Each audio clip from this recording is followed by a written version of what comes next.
Hey everyone, I'm Jeff Whelan, the host of the WB Download, and I want to invite you and welcome you to our podcast. My brother and I own and operate Whelan Builders. It's a custom home building company here in Southwest Ohio. The WB Download mostly focuses on interviewing folks associated with custom building. We stray now and then to interview people who I think are interesting and to break up the monotony of the same old podcast. I also like to highlight things that are going on in my everyday life along with our businesses. I started this podcast to help people understand the custom builder world, but to also give people a chance to hear what others have to say and highlight their expertise and experiences in life. We drop on the second and fourth Tuesday of each month with a new topic and or guest each time. I hope you join us here on the WB Download and enjoy listening and hearing stories of people in and out of the custom builder world. Welcome to the WB Download.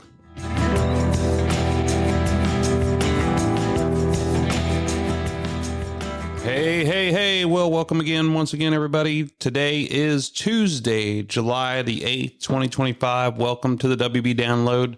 Happy birthday, America. By gosh, everybody, I hope you all celebrated the 4th of July this last week and enjoyed it. Like most holidays, I don't reflect on really what the holiday means. I just spent a great deal of time and money celebrating it. And you know, it's always good to have a day off to be able to work on the farm. That makes all the sense in the world. And as I said last time, don't forget to, if you see Alicia Beaver out that works here at Whelan Builders, make sure you wish her a happy birthday. Her birthday was last week as well.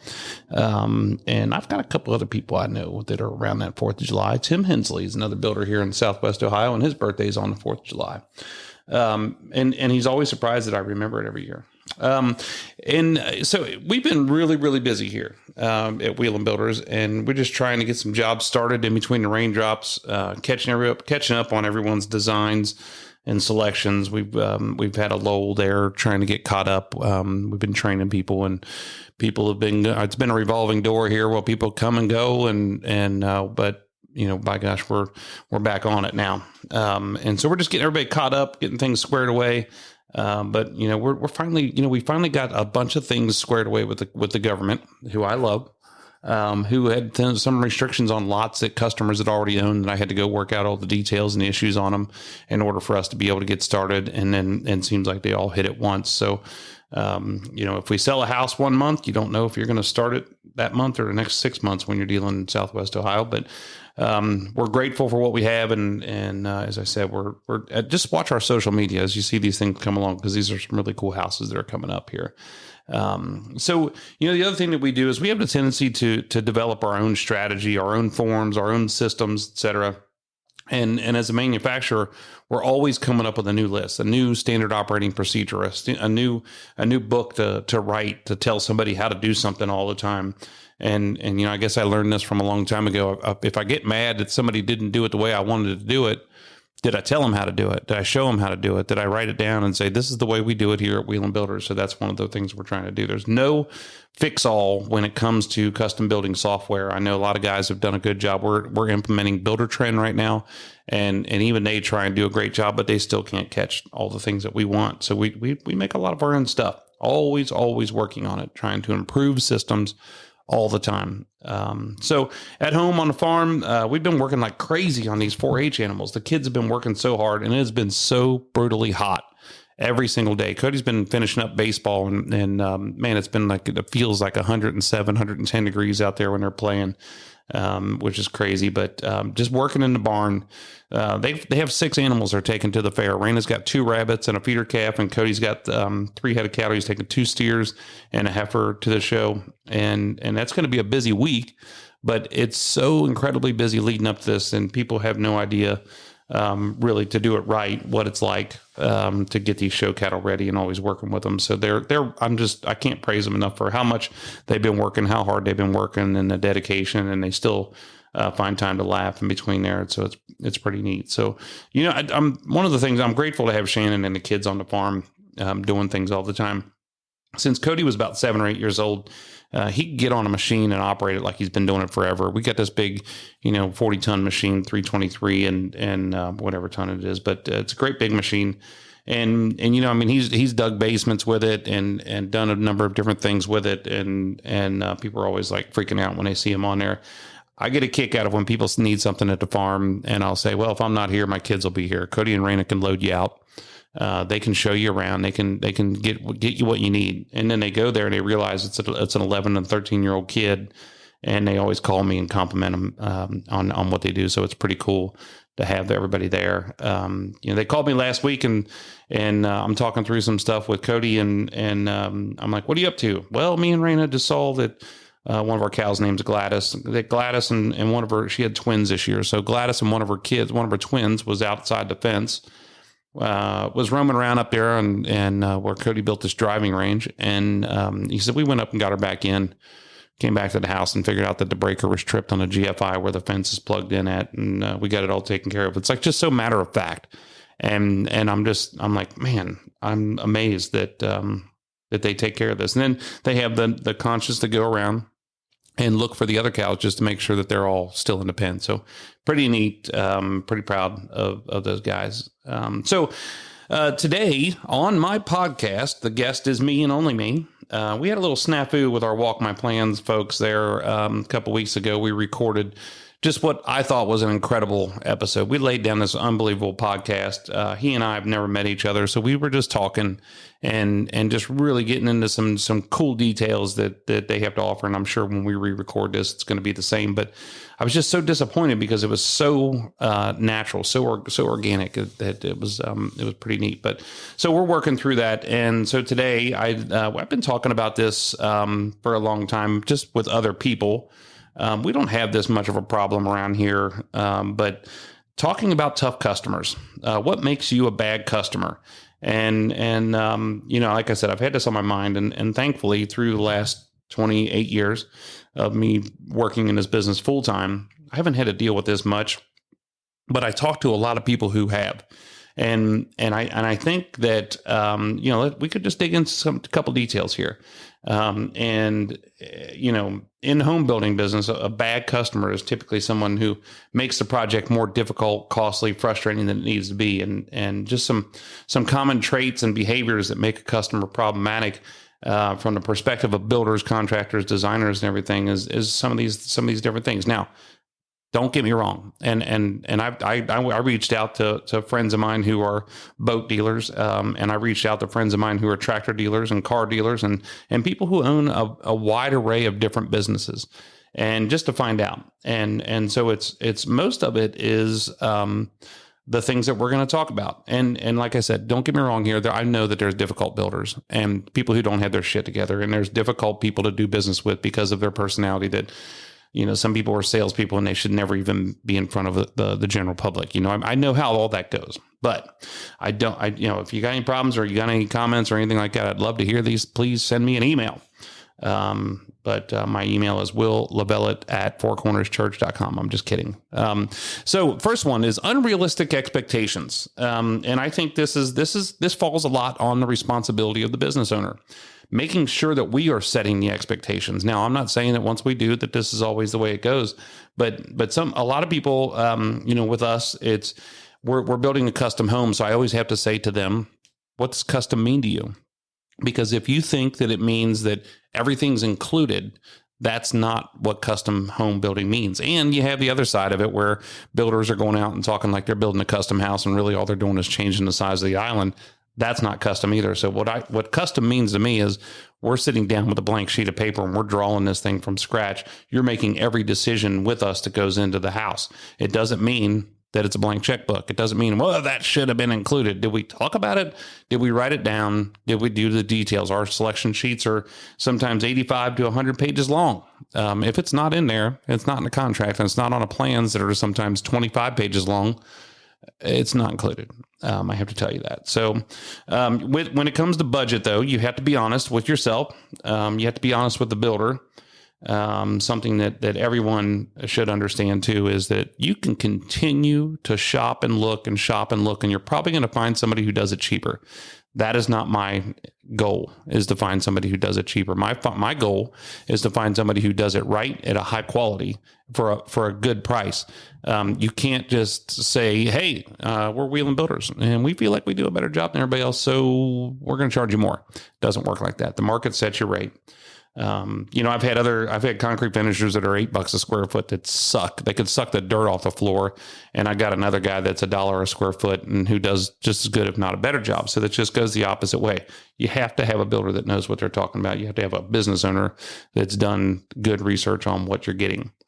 Expecting timelines, and this is something that is probably a big subject because I always hear builders talking about making a closing date, and we have a good conversation with our customers about what the completion date looks like and why it's set and when we set it and when we're going to talk about it. But the one thing to understand is if you make a change in anything that you're doing, it's going to delay the process. And I don't care if you made a change to the color of a fixture, it's going to delay the process somewhat. It's not going to delay it for 2 months. And if somebody's coming up to you going, well, you made all those changes and really you made like one change and it held it up 6 months. It depends on what the change is, but I doubt that's the case. So it's just understanding timelines and understanding what changes you're making and how that affects the schedule and making open, honest conversations.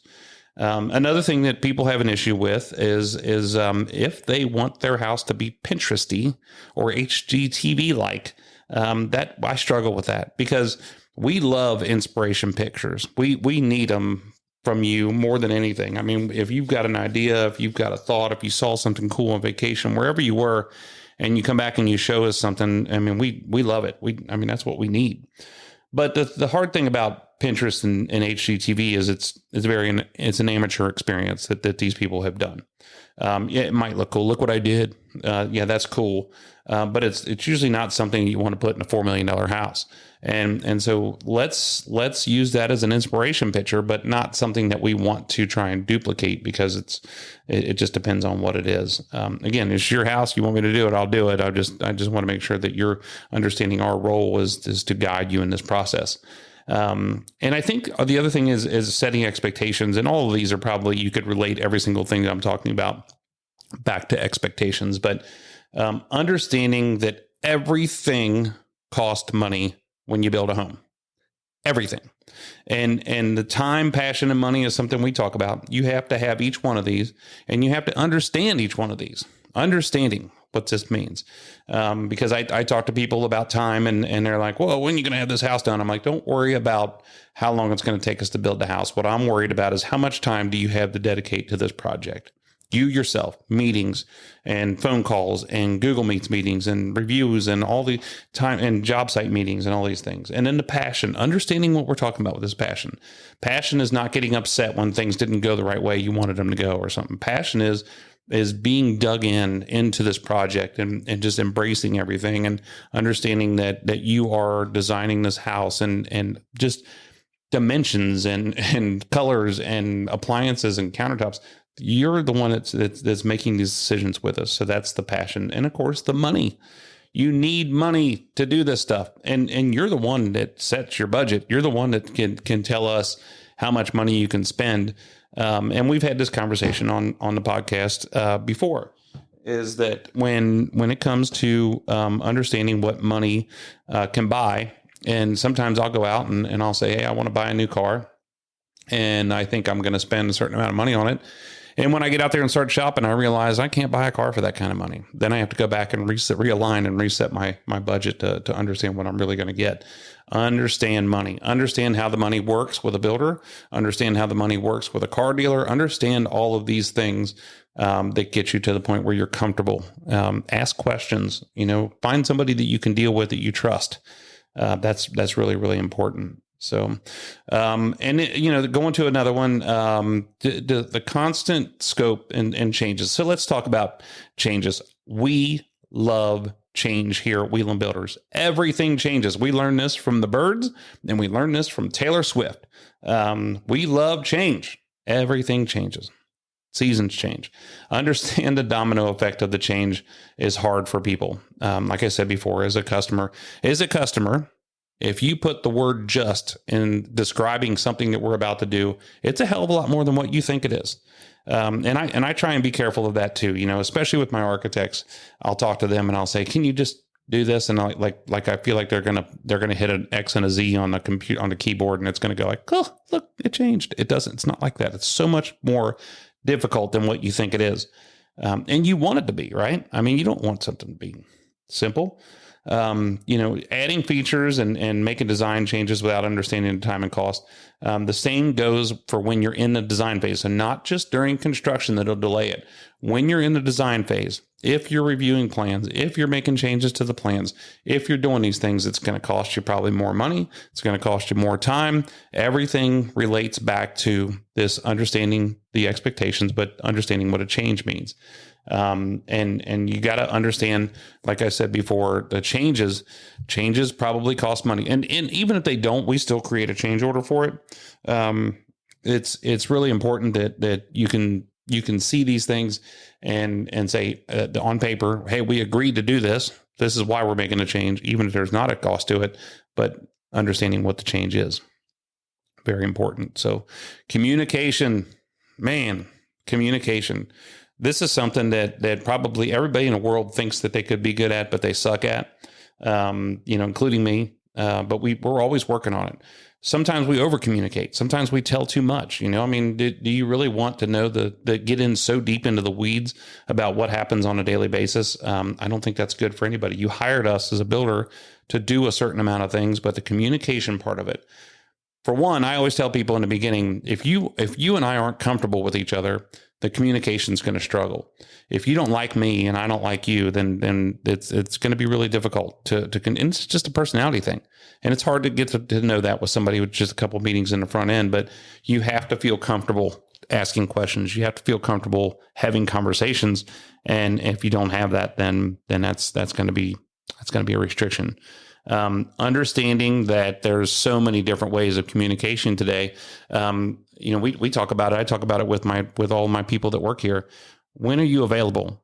Making sure that you have that conversation up front with the customer to say, hey, don't text me on a Sunday night. I still have a family, and I know some people might think it's just a job, but all of our people are passionate about what they do.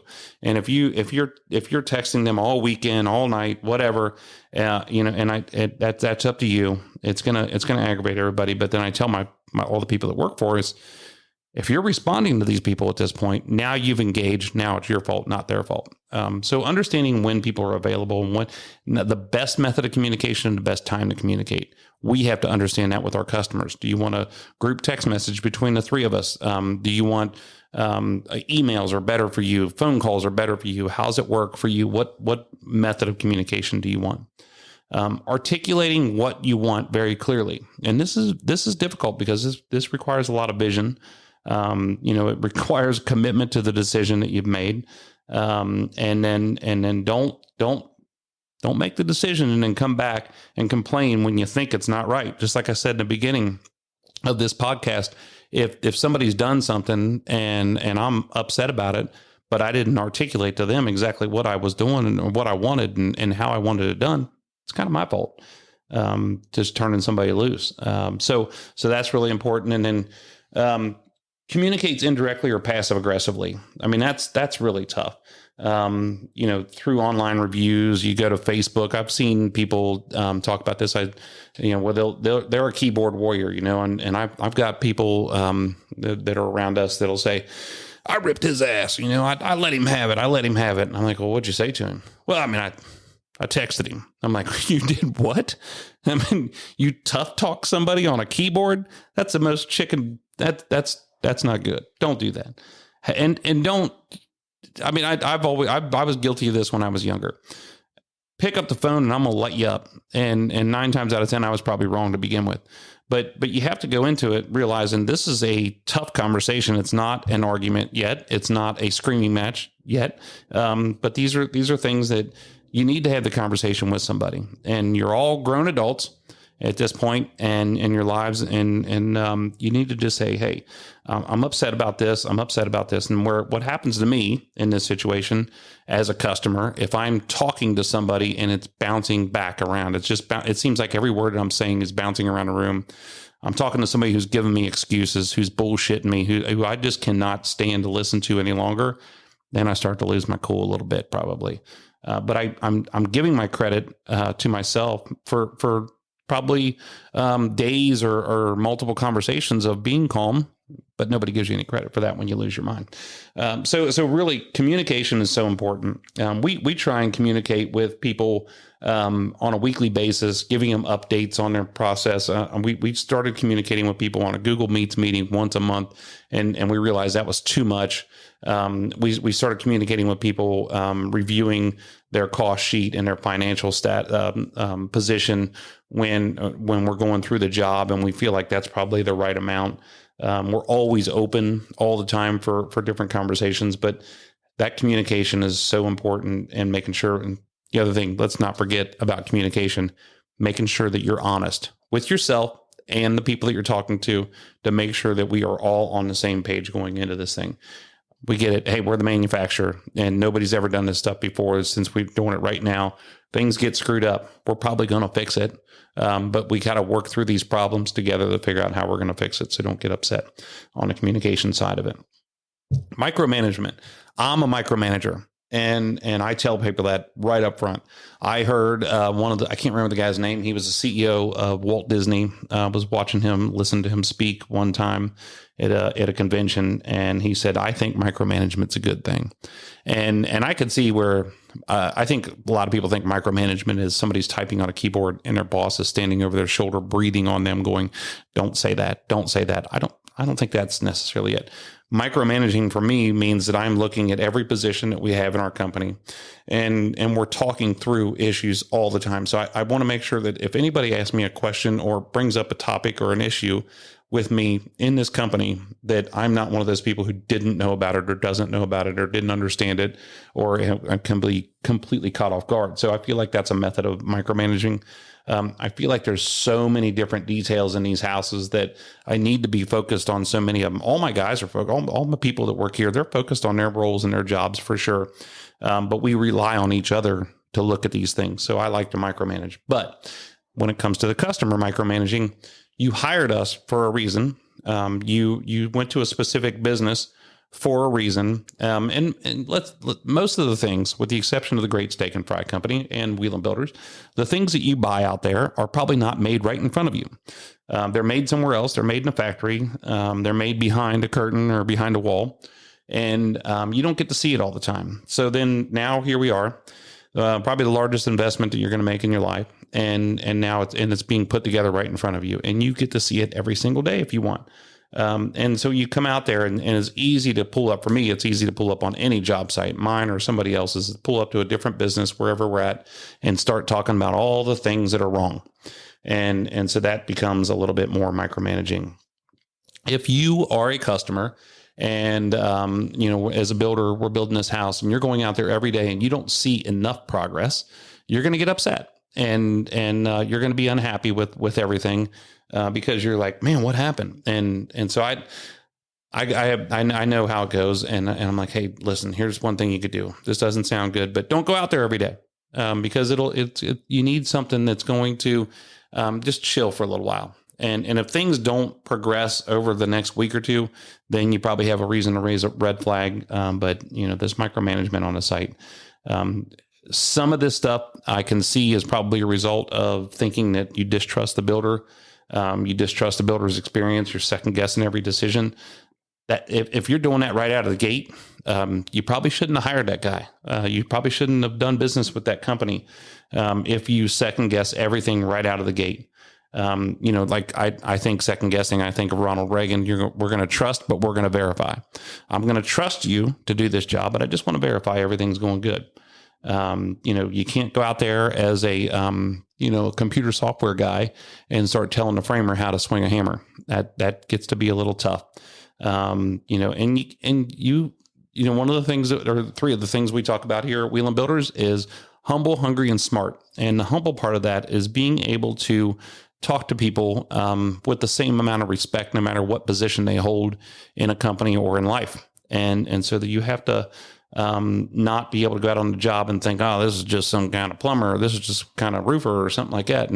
And you don't look them in the eyes. You don't shake their hand. You don't think that they're worthy. That's tough. That's, I don't know. So let's talk about payments. If you want to be a tough customer, make it harder for us to get paid. So we do a cost plus on our jobs. We deal probably 60 to 70% cash jobs, and we deal with the other portions of them with bank loans.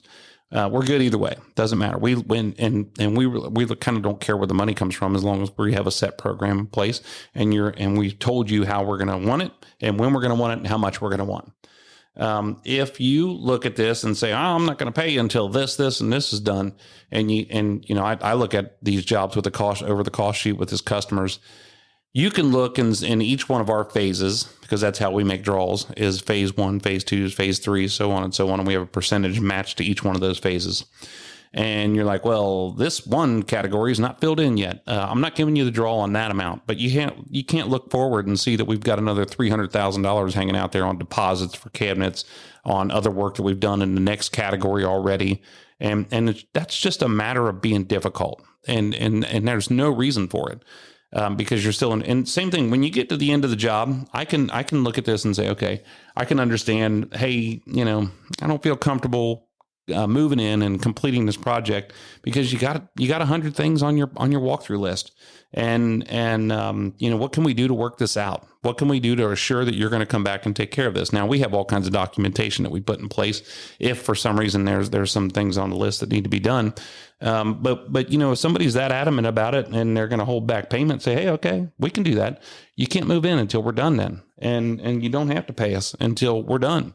And just settle it as easy as that. You don't have to start funneling with the money. Because when you start messing with the money with me, if you start holding money back, I'm pissed off. If you start screwing around with the money, I'm pissed off, because this is how we make a living. I love building houses. I love building these badass houses. It's the greatest thing ever. But we got to get paid to do it. And because I got a whole lot of other people I got to pay. And so if you're toying with the money, then you're looking for me to have it come apart right there on the job site. Don't use the payment as leverage for discounts or extras. Don't try and negotiate when it comes to it, because it's just not fair. We all signed a deal in the beginning. You signed a contract. You knew what you were up against. If your whole plan bases around, we're going to keep a running toll of all the things that we didn't like about the process, and then we're going to nickel and dime you and try and nick you at the end of it, you're an asshole, and you do not need to be building a house. That's the fact. Don't do that stuff. I mean, that's kindergarten. So you need to make sure that, you look at it, you sign a contract, you understand that you agreed to pay for all these things as we went through. Everybody is on the same page as far as what this looks like, except for if you're going to try and snake something. That's not good. Try to get out of change orders. Make sure that everybody, and this is for everybody that goes on, you have to make sure that you're documenting every process that as you go through it. So if you make a change, you got to sign a change order, and everybody has to understand the cost of that change, if there is any, and what it entails. And it's a good thing to put on that change order if there's going to be a time change, a time delay, I guess I should say, on that stuff. So don't get funny when it comes to the money. That's what my brother always says. And so make sure that you're communicating with your builder, you're communicating with whoever you're talking to about the money. I'll tell you about money, and I'm talking about more like late payments and non-payments right now, but I was buying a lot from my good friend Richard Hoffman, who passed away 6 years ago, and just a fantastic person, and is one of the main reasons why we have this podcast today, because Richard was the number one storyteller in the world, and I was buying a lot off of him one day, and my method in life was I'm not paying you whatever you're asking me to pay you, so I made him an offer, and he goes, "Hey, I'll sell it to you for that, but you got to tell me why you think it's worth that." And I was like, oh man, I never thought about it that way. So I had to go back and do some homework and start trying to put some numbers together. And I didn't really have any other reason. So I called him up and I said, hey, I just like to negotiate. I mean, that's just my thought process. That's how I was raised. That's how I've been in this business. And so we went back and forth and of course, sat down and reviewed everything over a couple beers, and we figured it out. But it was a good lesson. Why? Why should I not pay him what that's worth? What have I done my homework? Do I understand what it's really worth? That's really, really important to understand the money. So, blame shifting. So again, we're going to talk about this, but take responsibility for what you're doing. Take responsibility for your actions. Take responsibility for your decisions you haven't made. The method, and I'm as big on this as anybody. The customer is always right. I'm not sure if I have that philosophy as much as I want to do everything I can to make this customer happy. I don't want to get into telling them they're right or wrong, because I don't like that as a customer. I don't want somebody to come out and say, "Oh, we've never had this happen before," or "You're the only one we've ever had." That's dumb. That's stupid. The customer is always right is not a good method in life. But every effort that you can exhaust to make sure that the customer is happy, then that's probably a good. And you can't make everybody happy, but it's really, really a good process. To understand the ownership of their role. We are working on a document, and we should have done it a long time ago, but customer responsibilities. And so it's a sheet that we put together that says, here's what we need from you, and you are going to, will you agree to this? I guess I should say. And some of it is communication, deadlines on selections, the understanding payments, just kind of going through and talking about some of the things that we've talked about here and saying, do you agree to this? Yes, we do. Let's sign off on it. Let's make sure that we sign off on it. Let's agree that if there's ever an issue between us, that we're talking about it. That we're not keeping it tied up inside of us and waiting for something else to happen and we explode. Let's sign some agreements to make sure that we understand our responsibilities for each other in this process. I've had a lot of people talk about, some friends of mine have talked about, they get a lot of people that threaten legal action. And so it's like, really, we're building houses here. I mean, if you got an issue, why are you not communicating about it and talking about it? I can guarantee you right now that if you are going to build a big custom house next year, 10 years from now, or this week, there's going to be some issues, and you have to be prepared to understand how you're going to work through those issues and talking to your builder. Whatever you're doing, it's so important to understand that there's going to be issues. It's problem solving, and you have to figure out how to work through them. I've built a couple houses for attorneys, multiple houses for attorneys. And every single one of them, if people are like, we don't build houses for attorneys. We don't build, like, they're naming off all these people would. And I get a kick out of them because, I have really good conversations with them and talk to them. But the last one I did, every time we would talk about somebody, he'd say, do they have, and he's kidding, but he goes, did they have counsel? Did they have counsel? And like, it's so funny to listen to him talk, but had really good experiences with them. And it's because we open ourselves up to good communication. And talk through some things. So if somebody is, I can guarantee you this too, and I don't like to give guarantees, but I'm going to do it today. Is that if there is a lawsuit, it's going to be happening now, and because I've been an expert witness on trial cases for many, many years, and across this region anyway. And I go out and I look at, and I'll do whatever they, whatever they hire me to do. If they say, hey, go and tell us what's wrong with this, or tell us how to fix it, or tell us something, whatever the issue is between the builder and the customer, and nobody wins. Absolutely. Well, I shouldn't say that. Nobody wins except for the attorneys. You're paying them to resolve an issue that you could have had a communication or a conversation about. I know obviously there's reasons for it, but have a conversation with them and do not get into a lawsuit. As a builder, as a business owner, as anything, as a customer, I'm telling you, it's not worth it. Try to work it out. Try to have a conversation the best you can and do everything. Make sure that you've exhausted everything you could before it ever led to that, because that's horrible. Just horrible. It's horrible, stressful, horrible on your money, horrible everything. Do not respect the process. So this is something that's tough. Understanding it. You have to understand that we have contracts. You have to understand that as a builder, we do at Wheeland Builders, we have processes that we put in place. We have ways that we're doing things.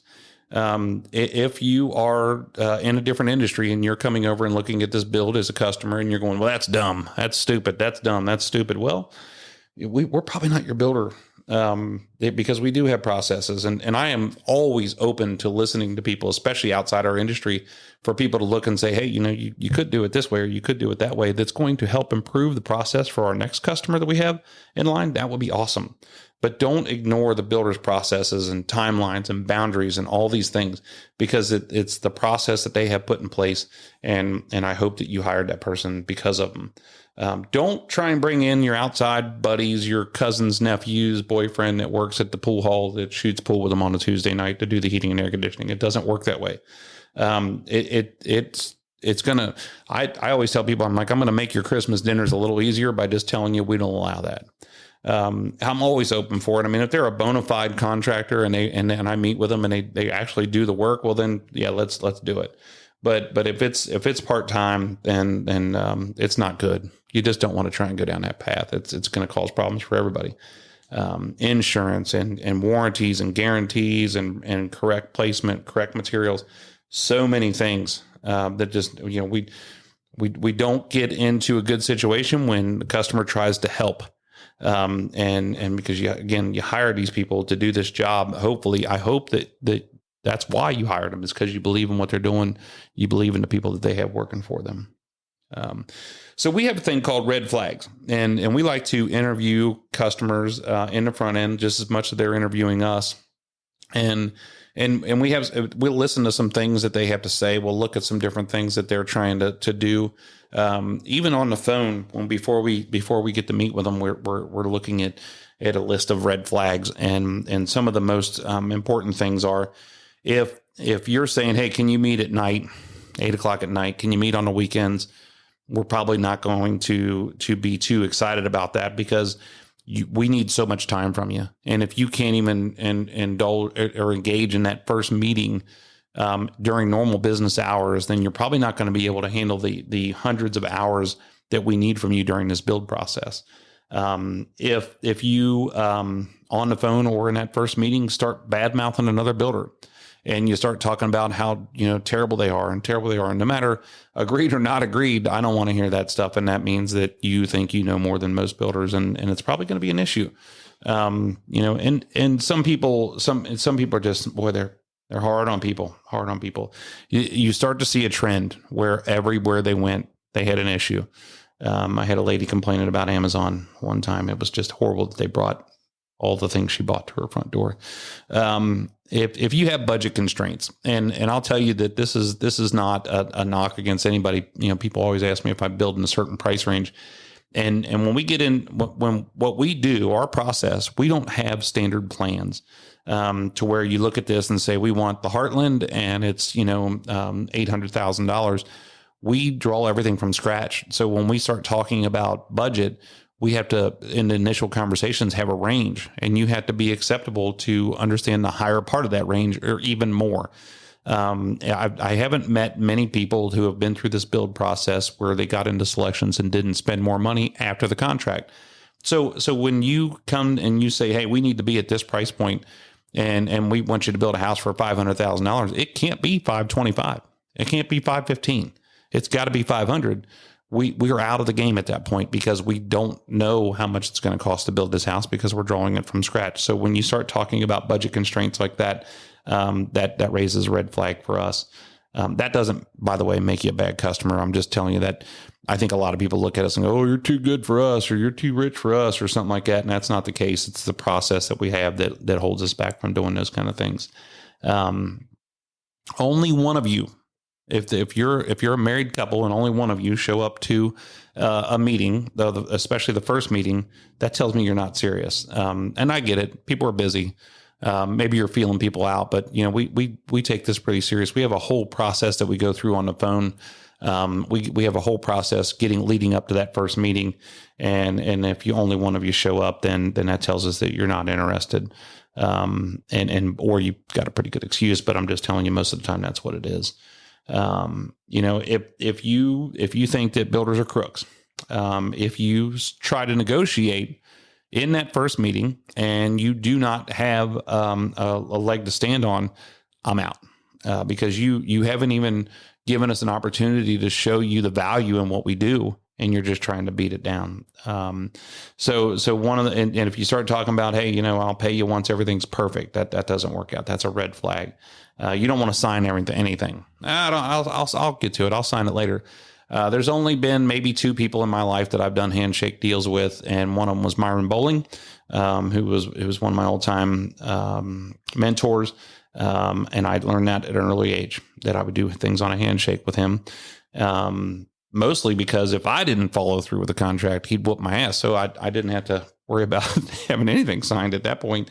But you got to do it for the benefit of both people. Make sure that you're signing off on everything. So everybody, it's not to come back and catch you later. It's to make sure that when you have to sign off on something, that means you have to read what you're doing and you understand what you're putting in front of people. So, and what's going to be done.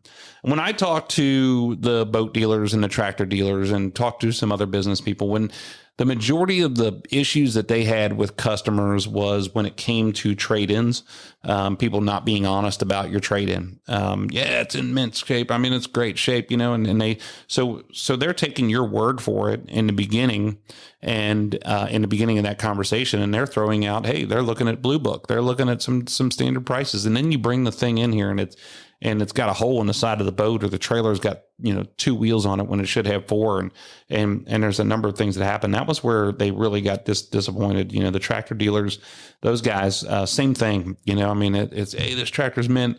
Maybe they'll show some pictures and it doesn't do it justice. And they bring it in there. It's got bald tires on it. It's maybe getting ready to throw a rod and, you know, some things like that. It comes down to being honest about everything.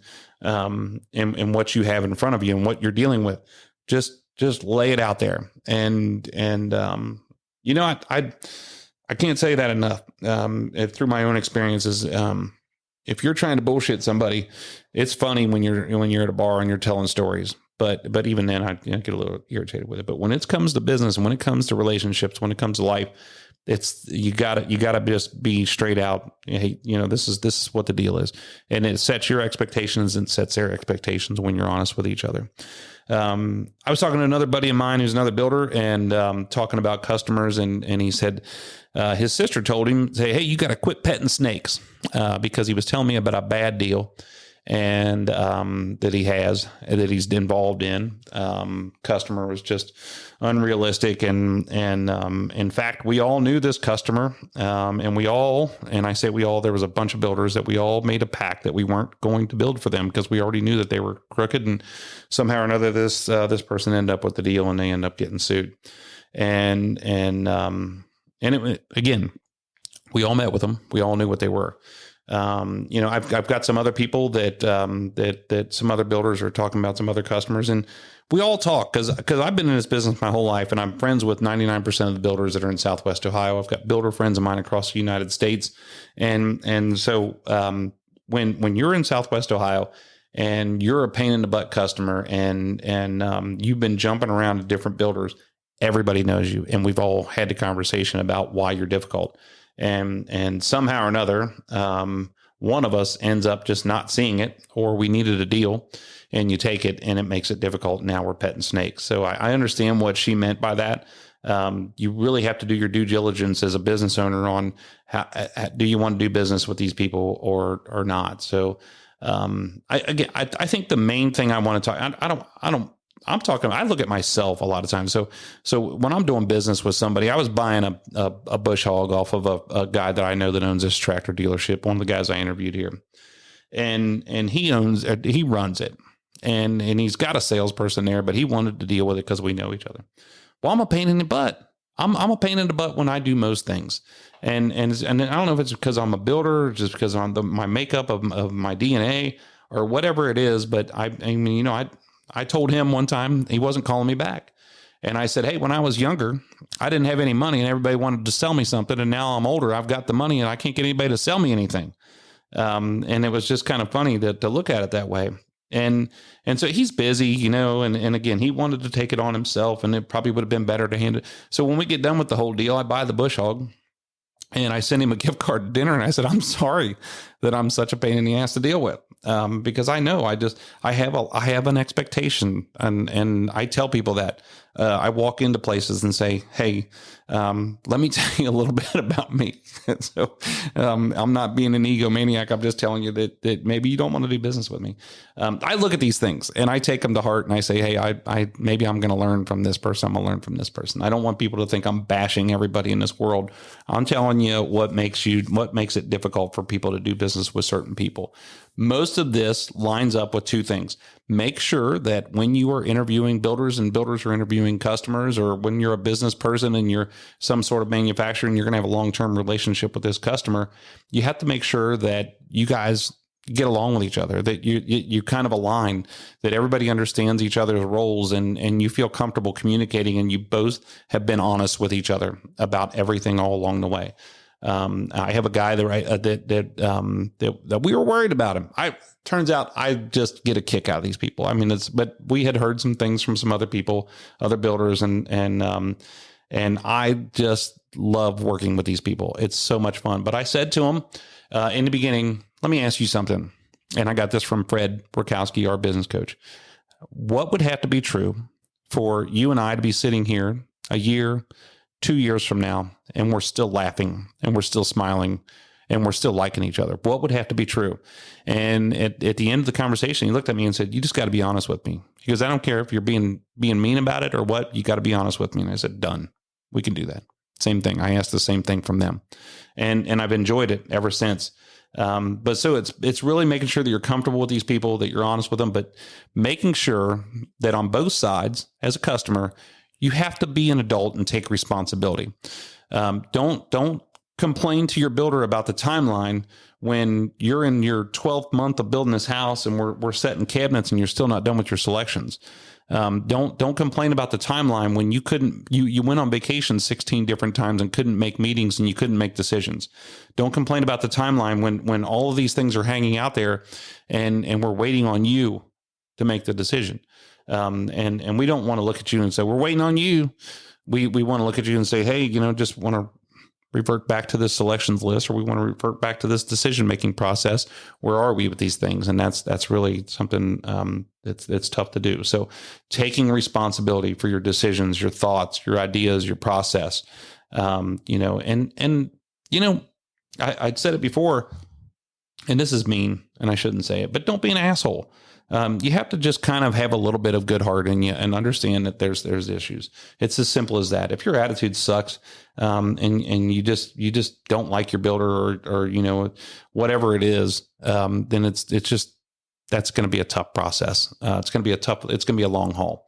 But why can't we all just get along? So anyway, all this comes down. Take responsibility for your own actions. Make sure that you're documenting everything, all the processes as you go through. Don't blame everybody else. I have this conversation with my kids all the time. Don't apologize and then say, but, well, I'm sorry, but it was Cody's fault. I'm sorry, but it was Raina's fault. Don't do that. My kids are 11 and 13. You guys are all older. You've obviously done well. Let's not point fingers at everybody else in this world. Let's figure out how to work through it. Don't mess with the money. Make sure we communicate all the time. Make sure we're honest with each other, and make sure that if you feel like the expectation hasn't been set by your builder or by the person you're doing business with, ask for that expectation, or clarify the expectations that we all have with each other. Make sure that you have a meeting, just checking in, just to check things out. Make sure we're all on the same page. So I hope you guys got somewhat of a kick out of some of this stuff. I hope I didn't offend anybody. I think like I said, this is not, I've been very, very fortunate. We have been very fortunate, Wheeling Builders, that through, for my dad's many, many years in business, my mom and dad and my grandparents and me and my brother, especially for me, for the last 27, 28 years of doing this full time, we've had very few issues to where I was just at my wit's end with people, with customers, and have been fortunate enough to be able to work it out and work through it. And that's just sitting down and having a good old boy conversation with people. So I hope you guys found this useful. I hope you enjoyed it. And if you hated it, make sure you send me an email and tell me how much you hated it, because I'd love to hear from you. But thanks again, everybody, for listening. As always, thanks for hanging in there with us for the last 3 years doing this podcast. It's always fun. Always enjoy it, and hopefully it's informative for you. The next guest, we have some really cool ones. We have a girl who started a lemonade company over there on the west side of town, and I'm not going to spill the guts yet, but I'm pretty excited about that one because she's a young kid, and her and her mom are going to come in here, and we're going to have that conversation with her being an entrepreneur. I hope that we're going to have the Walk Your Plans people coming back here soon, and we're lining up some other really cool folks to hear from. So don't forget to subscribe to the WB Download on your favorite podcast service. Don't forget to check us out on YouTube and see being all a part of the YouTube conversation. And if you want to be a part of our conversation here at the WB Download, email me at wbdownload@wielandbuilders.com. That's WB-download at WIELANDbuilders.com. And again, if you hated today's episode and you think that I'm being a jerk, please tell me why. And if you want to see more behind the scenes, and I'm getting tripped up here at the end of this deal, behind the scenes of our podcast and of Wieland Builders, check us out on social media, on Facebook, on Pinterest. Check us out on LinkedIn, and check us out on WielandBuilders.com. Thank you again, everybody, and we will catch you next time here at the end of July 2025. I'm Jeff Wieland for the WB Download.